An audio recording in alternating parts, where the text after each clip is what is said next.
Penn State is not only the Big Ten champion, what most of us consider the best conference in college football.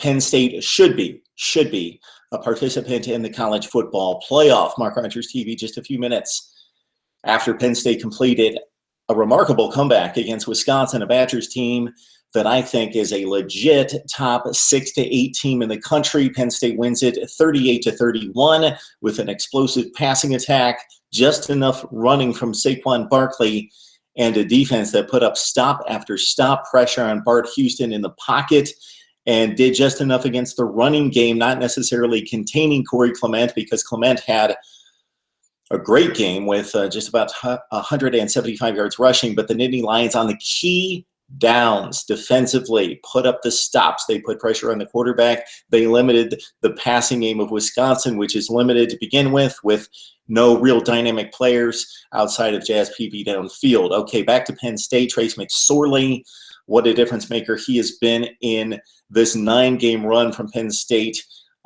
during this remarkable stretch in which they highlighted this run by defeating Ohio State. That has been the game that this program, this football team, has hung its hat on.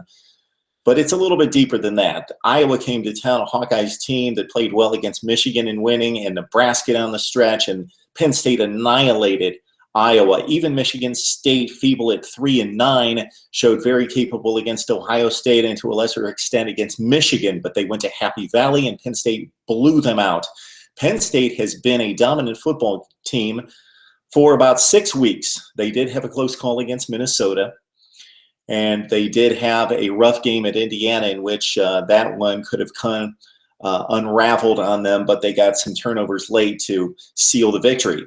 The question that I had about this Penn State football team was all the big efforts, all the big victories came at home. Biggest win to date on the road was against Indiana, a 6-6 fringe bowl team.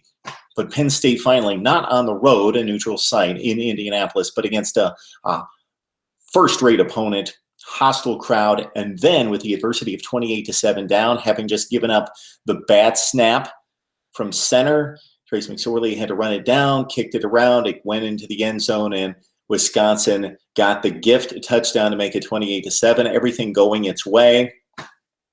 Penn State comes back, as they have time and time again. This is the most prolific comeback team in college football, along with Florida State and Tennessee. But those two teams not playing nearly the type of games against the type of opponents and in crunch situations, the meaningful games Penn State has come back to win, i.e. Ohio State first and foremost. Remarkable run by Penn State. They have earned it. Trace McSorley, a mid-rate level prospect coming out of high school, really gained his most valuable playing time in the bowl game, Tax Slayer Bowl, against Georgia last year. So he came into this game, this season, very inexperienced, made mistakes early, learned from it, turned into a dynamic player, but also a heady player who made the right calls and the right decisions at the right time. Penn State's rush defense, not the best in this game.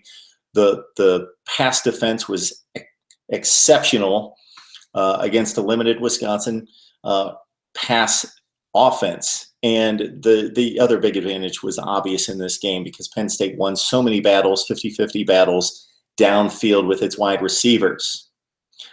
Blacknall, Hamilton, Godwin, 3 big, talented, freakishly athletic wide receivers that really burned Wisconsin. And that was the difference in the game, in addition to Penn State getting it together defensively in the second half and really shutting down the Badgers to 3 points in the second half.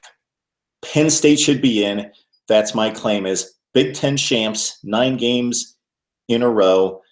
And, of course, the head-to-head over Ohio State, and now another top 10 win against a quality Wisconsin team. Need to hear from you on Mark Rogers TV.